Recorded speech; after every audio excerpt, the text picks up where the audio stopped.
everyone. Welcome to The Rebuild. I'm one of your hosts, Tara Hoops, alongside Gary Winslet. And today we are joined by Aaron Shroyer, who most recently served as Special Assistant to President Biden for Housing Policy, the White House National Economic Council. That's a mouthful.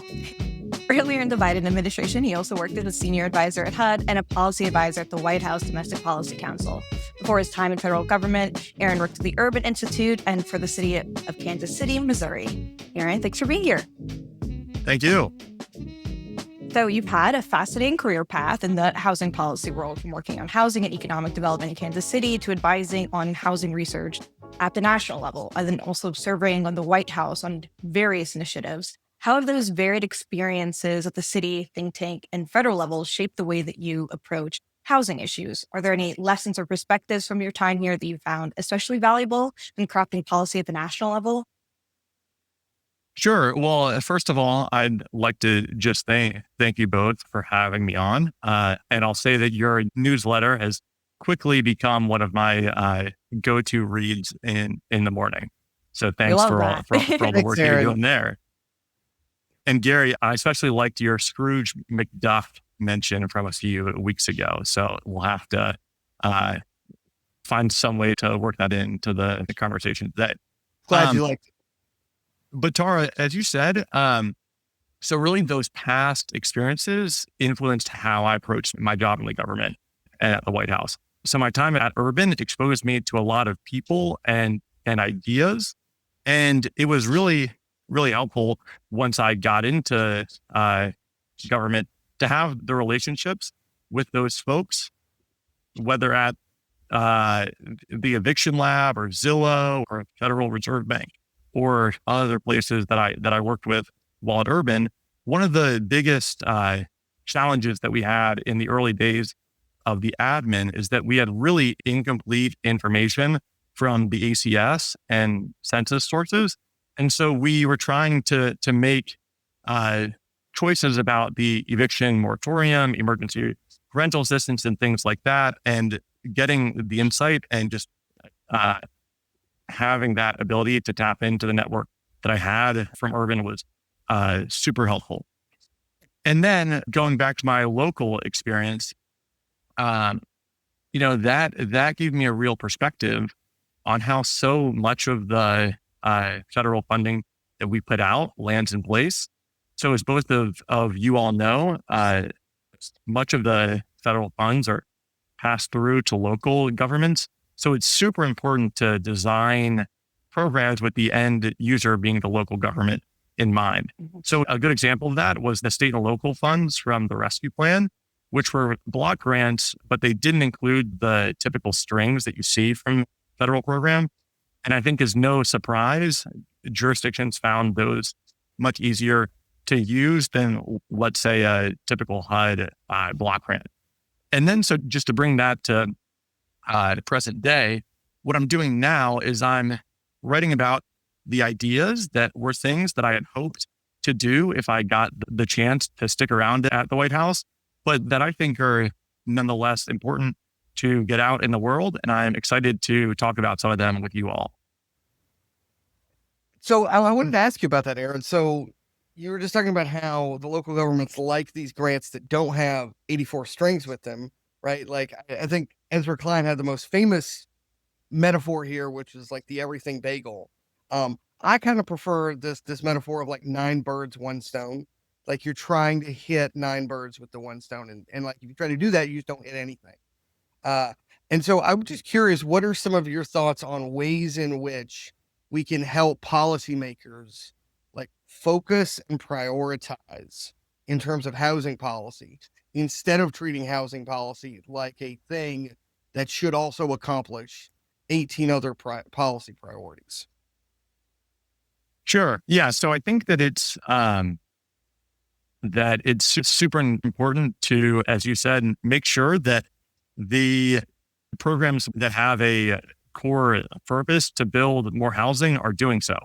That seems obvious, but I think sometimes that gets lost. So one of the first papers that I put out followed the Abundance book, which I think was a great framework to think about these issues. And it my paper focused on NEPA reform. So essentially, if there is new housing or renovation that's funded with federal funds, with HUD funds in most cases, then before a parcel can be purchased, before a building can be built, the entity that's sponsoring the construction has to go through a NEPA review. And it seems, nonsensical in a bunch of circumstances where it's going to support infill development and building in exactly the sorts of places that we want to build. So I think that's just one good example of how the government can really get out of its own way to focus more on the outcomes that we want to see and not the process to get there. No, I think that's totally right. Something else I wanted to ask you about is, so one of the things that happened kind of during the Biden administration out in the market is that we got these really cool technological developments around modular construction, around offsite construction. Mass timber is a good example, but it's not the only one. And so I would just be curious what your thoughts are on how to get the federal government or state governments to, what can they do to accelerate the rollout of these new kinds of building technologies? Sure. So I think it helps to just kind of put some numbers behind it. So right now, each year we build 1.3 million, 1.5 million, somewhere in that range in new units. Of that, roughly 1 million are single family homes. And then the rest, so that's 300 to 400,000 are multifamily. And of that combined total, less than 10% of those units are built with offsite construction. So if we're going to dig ourselves out of this supply shortage in, let's say, 5 years, we would need to build something like 2 million homes each year for several years, which would be an increase of 33% over the baseline that we're at right now. And given the construction worker crunch that we're seeing, it's reasonable to say that if we are going to dig ourselves out of that shortage, then techniques like offsite construction are going to be a bigger piece of the puzzle than they are now, because they are more efficient in, the workers that they take to build a given unit of housing. But it's risky to invest in the factories to build those housing. There's a lot of upfront investment, and the demand for the housing produced is uncertain. So one of the ideas that's out there is for local and state governments to invest more of their own money or the pass-through funds in actually constructing those factories, and then trying to figure out some way, knowing the production schedule that's out there through LIHTC or production subsidies or financing, figure out some way to purchase or guarantee the demand for those factories as a way to de-risk those investments. Smart. I like that. I like the sort of purchase. I like the model of doing the purchase agreement to get the investment to be de-risked. I mean, it's basically what we do in pharmaceuticals a lot, right? Like the government will guarantee we will bulk purchase all this stuff. And so then that makes it, obviously a better investment for the business. A lot of this kind of brings me back to your recent paper that you have out with the Searchlight Institute on winning the census. And I was so excited to see this paper come out because it really does have the political framing and urgency that we need right now to understand why the housing undersupply is such an issue. Because one, we should be building more houses on merit alone. Everyone should have a place to live, and housing costs are going up, but we're not really focusing on the political ramifications of this. For example, your paper starts off with mentioning how over 1 million residents have left California in just 4 years alone. And obviously, a lot of that started during COVID pandemic, but high housing costs was one of the main factors that they cited for why they left. And they went over to red states like Texas, or you have people fleeing New York and they're going down to Florida. Like, it's something like Republican governors are even bragging about. So how should policymakers respond to these kind of affordability driven migration trends? Do you see this to be kind of like a state by state competition? Do you think it's going to be a more coordinated national solution? I myself am more pessimistic on that side. And that's why I like that your paper focused on governors on the near future solving this issue instead. Yeah. So I think first it is important to mention the LIHTC investments that are in the OBBBA or whatever we're calling that bill these days.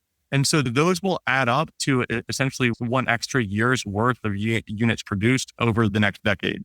So while I think that there's much more that the federal government should do, getting that investment is a big deal, but also it's not sufficient on its own. And I think that that's where states come in. And I think that there's been a lot written on how Democrats looking forward with current trends, they can't rely on what's called the blue wall to win the presidency beyond 2028, given the trends and the likelihood of the places that are going to gain and lose electoral votes. So I hope that governors realize that if they want to retain and to attract residents before the 2030 census, that they need to take action, well, really yesterday, but they need to take action now. Because decisions that they make and laws that they pass in the next year translate to shovels in the ground in 2027 and 2028 and residents who move in 2029 and 2030. So I really, with that piece at Searchlight, was trying to convey the urgency. And so with that, I hope that there's a friendly competition between governors to see how much they can do on their own and with their legislature to build housing, because I think besides LIHTC reform, they're not going to get much help from the Trump administration, and I think they're only going to face headwinds from the Trump administration. I would love to see that be the format of competition between red and blue states. Who can out YIMBY the other one? Like, who can actually do better at delivering affordability for residents? Like, I would love that to be like the field the two parties are competing on. Yeah, and I think with that piece that I put out, as you saw, there are a lot of states doing a thing or two things, and my piece focused mostly on what governors can do on their own. So there's been good executive orders that have touched on certain facets, but I think that the oomph behind the piece was saying that it's not enough to do one thing; we have to do all of the things and do them now. Yeah, you had mentioned shovels in the ground and spending based on the census. So I kind of want to ask you about infrastructhat's because we've seen the federal government launch, various initiatives to help cities add housing around new transit lines. And that's important, right? Because at least in my view, if you don't get the transit right, that really adds fuel to a lot of NIMBYism. If people are terrified that they're going to lose their parking or traffic's going to get so much worse, that turns a lot of otherwise not YIMBY people a little skeptical of housing. And so you got to get the infrastructure and the transit right. So how do you think we can better integrate housing policy with infrastructure and transit planning? Do you think we need new policy tools? Or is there some other mechanism of getting these two to work together a little better? Sure. So I think first, as you said, it needs to be illegal to build more housing near transit, and it is not in a lot of places. And reforms like SB 79 that just passed are great steps forward. So we should recognize that. But I think that a big theme of my work is that beyond the zoning reform to make it legal, that there's more that we need to do to ensure that buildings get built. And so there's a program at DOT, or there's two, TIFIA and RISC, that provide below market rates for loans to residential projects near transit stops. And these were a big focus of my time at the White House, trying to figure out how we could make them work, because to date, they have not closed a residential loan because these programs essentially weren't set up to do so. They were set up for things like toll roads. So if you look at the process to get loans approved, they sort of mirror what that process looks like. You need things like investment grade credit ratings and things that are just not part of the underwriting process for housing. And then in recent years, there have been different bills that expanded what those loans could go towards that include residential, but they didn't change what you need to do to get a loan. So there's a mismatch there. Oh gosh. And um and so much of my work at the White House was working with DOT to do all that we could without changing the statute to make it so that we could potentially close loans, but like to really make the program work. And it has potentially tens of billions in loan authority that can do. You really need Congress to make some changes. So with that in mind, and I have a paper that's going to come out tomorrow, Brookings. So if we had talked tomorrow, then, I could have. I was going to say, I want to hear more about this. I feel like this should have been its own chapter in the abundance book. This is just right? like an insane thing to hear.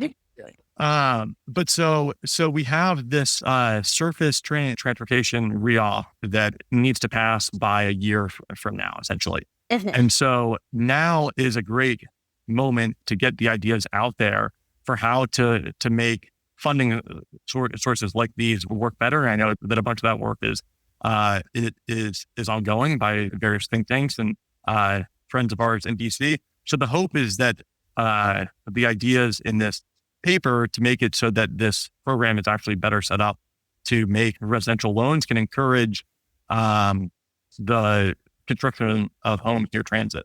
And then I think that the second thing, to your question of sort of how to coordinate these investments better, and I think, Gary, you're going to appreciate this being in Vermont, is that there's a lot of projects that don't occur because the potential parcels that they're on are not linked up with water and sewer, and that the jurisdictions put the cost of doing that on the developers and make it so that those deals just don't pencil out. I've even seen towns in Vermont turn down free water and sewer investment from the state because they don't want new housing near them, under this like totally bananas idea of like, it's like the reverse Field of Dreams. Like, you know that movie? It's like, if you build it, they will come.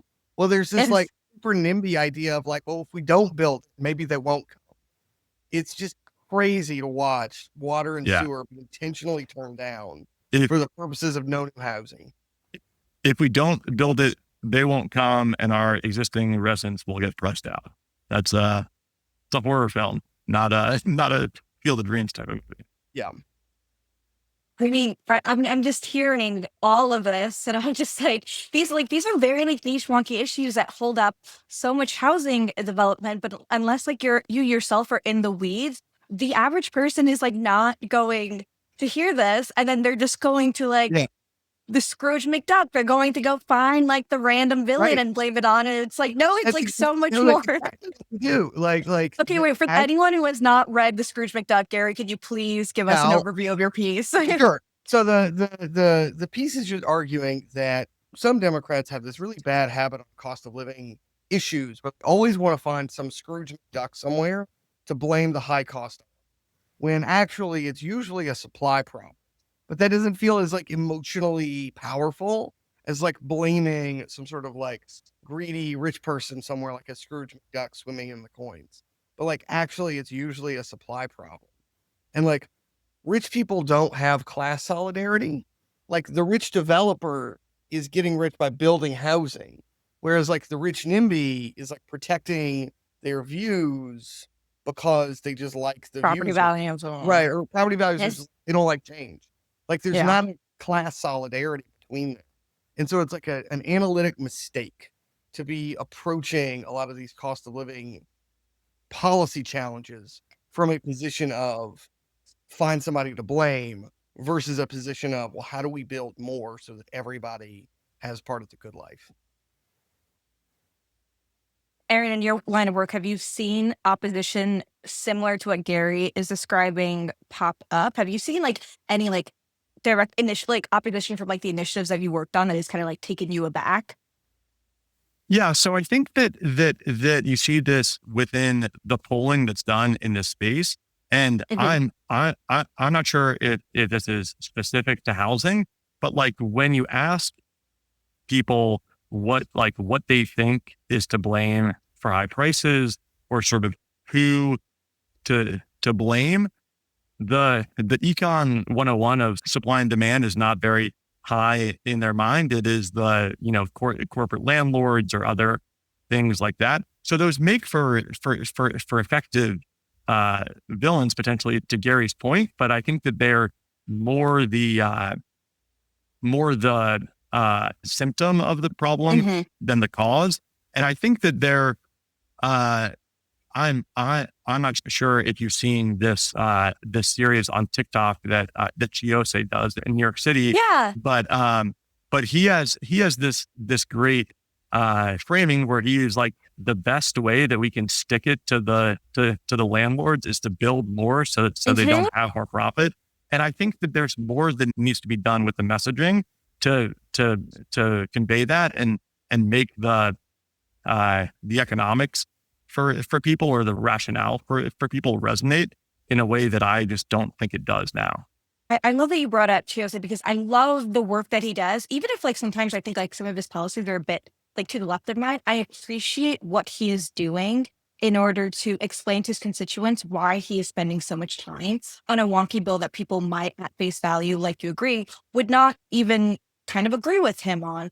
And it's something that I think Democrats are complete losers right now. And when you are the losers, you should be focused on coalition building. So if the polling is telling us that voters are not understanding why housing is so expensive and they are retreating back to an emotionally charged response, that means we need to be better at persuasion and messaging on why these policies are actually going to achieve the progressive values that we all want. Like, it's pretty progressive to want landlords to have more competition. Like, you are fully sticking it to the man by having so much housing out there. Landlords are going to be like, well, I have to lower my rent in order to catch up with everything. It's like the same thing in like New York City, and how they have so many like bodegas everywhere. Like, they're all so cheap because they know they have to compete with the guy directly across the street from him. Yeah. And I think what I will just kind of, this is more of a question for potentially the listeners, but one of the things that I think has not really been a focus of the YIMBY or the abundance movement for housing is, let's just say you're a mayor or a governor who runs on a pro supply to lower cost platform. And you make some changes within your first year to make it easier to build, to unlock supply. It's likely, based on how long it takes to build that supply, that the impact from that won't be felt until the end of your first term, if you have a four-year term. So I think that it is important, and you've seen more folks talk about this and sort of get credit for being caught trying. But I do think that there is more that these elected are going to need to do to deliver for people in the short run to lower costs, and to do so in such a way that is not, rent control, for instance, that could undermine their core mission to boost the supply. So I don't quite know what the like perfect complement of those short-term wins and ways to fight is, but I think it's a really important thing for electeds to figure out, not just how to message, but also how to produce for people before these longer term supply boosts can take hold. I think, especially in the state level, people have to be okay with smaller bills being passed at times. I remember there was this very small housing bill a couple of months ago, and forgive me because I cannot remember the exact name of it. It mainly was increasing the amount that people could take out pre-tax in order to go buy like their first home. And I posted about it online. I said, this is great stuff. Moving on. And someone was like, well, like, this is not going to do like much like solve the affordability crisis. I was like, not all bills are going to be one-stop shops to solve the affordability crisis. Like, it's sometimes you have bills because you need to work in the system that you have, and your constituents need relief now. Like, that is just the way the world works, and we should applaud elected leaders for operating in the sense that they can. Right. No, I mean, I totally agree. Like, I grew up playing football, so I always kind of think of it on a football framework of like, if it's 3rd and 4, like a 5-yard gain is good. Like, you got a first down. You don't have to score a touchdown with every play. And it's bad to adopt a mentality of, well, if it isn't a touchdown this play, what were you doing? Well, it's like, you march forward over time. Like that's how you get incremental wins that stack up. Yeah. And And I think to that point, if it took us a decade plus to get into this mess, it's going to take us, I hope not that long, but it's going to take time, and we're going to have to hit singles or, gain 4 yards, to your point, Gary. There is no one simple fix to solve housing. And I think that what's exciting about the space right now is that I think there's energy behind it. There's a lot of people trying new things. And I think what's going to be important for the movement in the next few years is to get a better sense of like what works and where, and then do more of that. Yeah. No, I totally agree. I mean, that was why when we had our big report last year, we focused on a bunch of success stories. Buffalo removes parking minimums. They get 1,000 new units of housing over the next couple of years, 2/3 of which would have been illegal under the old parking minimums. So just like a bunch of these like positive examples, I think could actually be really helpful for helping people see that like actually these supply side policy reforms really do work. It's showing that we need to go back to being the party that focuses on results and goals being achieved instead of just having a lot of rhetoric saying like, maybe we can do this one day if we try really hard. Like it's going to fail. Like it's going to fall deaf on voters' ears. But in the essence of time, we're going to wrap up here with some rapid response questions. 4 simple questions on building, just like the first thing that comes to your mind, and don't think too deeply about it. What is something that you think is too expensive, and don't say housing? Oh, well, I was going to say rent. But I guess if I can't say housing, I'll say food, groceries. Okay, that is always a good one. Tariffs are increasing the price of that by the day. So thank you, Trump. Okay, next one is, what's an innovation or a recent advancement that you believe is like just kind of overrated, like people are overestimating it? All right, this may be a potential hot take late in the podcast, but I think zoning reform without some financing reform to accompany it. And what I mean by that, and I kind of touched on this before, is just because something is legal to build doesn't mean that it gets built. And given how long it takes to build something, it's in the interest of the officials that are passing those zoning reforms to make sure that the reforms that they enact turn to units built. So I think it is at times, and especially in markets where the demand isn't crazy, it is insufficient to just pass zoning reform and, wipe our hands of that. And I think that there needs to be more done to pair that with tax abatements, with building on public land and other steps like that. I love that. I feel like the YIMBY movement is hitting like a turn where we are all finally agreeing, for the most part, outside for a couple of outliers, that yes, zoning reform needs to happen, needs to be done, but like financing is the next bucket that we need to be focusing on. And like, shout out to CPE. I saw you did your infill paper with them. They are starting like an affordable housing series and a focus on financing. I will be attending tomorrow. I'm very excited about it. And it's to give like a one-on-one like intro to policymakers and other people in this sphere to understand how large of a part the financing part is because of their work that they've had directly with developers. So I'm glad that's becoming an emerging conversation, because I agree we haven't spent much time doing so. And I'm happy to sharpen my senses and knowledge on this issue as well. All right. So 2 more of these rapid fires. What is a policy or innovation that you think is underrated? So I am going to tease something I'm working on now. I've got a report that's focused on the potential for housing on USPS owned land, and that's also potentially, because it is owned by USPS, exempt from local zoning.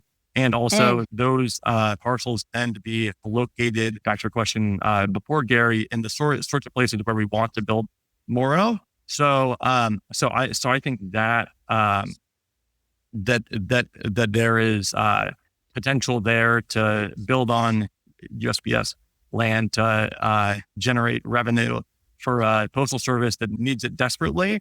And I may have to come back on the podcast once that report comes out to talk through it. Cool. I mean, that would be great. I would love to hear more about this, because I know that had gotten like floated and discussed with an EO in the Biden administration, but it sort of needed more than that to get going. So I would love to hear more about that at some point. Well, stay tuned. Will do. Last question. We'd like to know if you have any sort of off the wall policy ideas that you favor. So like, I would be a big fan of having sort of a federal moratorium on localities subsidizing sports stadiums, because the economics of it are terrible. It's awful for taxpayers, but localities feel like they're hamstrung, because if they don't say yes, the team will leave for somewhere else. And like that stinks for everybody. Whereas if the federal government just said, nope, you're not allowed to do that, that would actually be tying the hands of the localities in ways the localities would actually like. And so I'm just curious if you have any of these other sort of unorthodox ideas. We won't hold you to them. Don't worry. So I am going to be boring and just stick with what I know for housing, and say one idea that's a bit off the wall would be to require places to hit production thresholds in order to make their residents eligible for the SALT deduction. So saying, sure, you can I like this a lot. Deduct state and local taxes, but only if you build sufficiently. And just, I don't think it would ever stand a chance of getting passed. But like, what that would do to the NIMBY folks that own their homes in jurisdictions would be fascinating. Yep. Mm-hmm. You have at least 2 supporters here on that if it ever goes somewhere. Great. Okay. Well, we can build that movement. Love that. Okay. Well, thank you so much for being here. We really enjoyed this conversation. It's been great. And hopefully we'll see you soon when you come out with that new paper, and we'll be able to read your paper that will be out by the time this episode is here. You said it's going to be on the Brookings Institute? That's right. Yep. Amazing. Well, we can't wait to read it. Thank you. Thank you. Thanks, Aaron.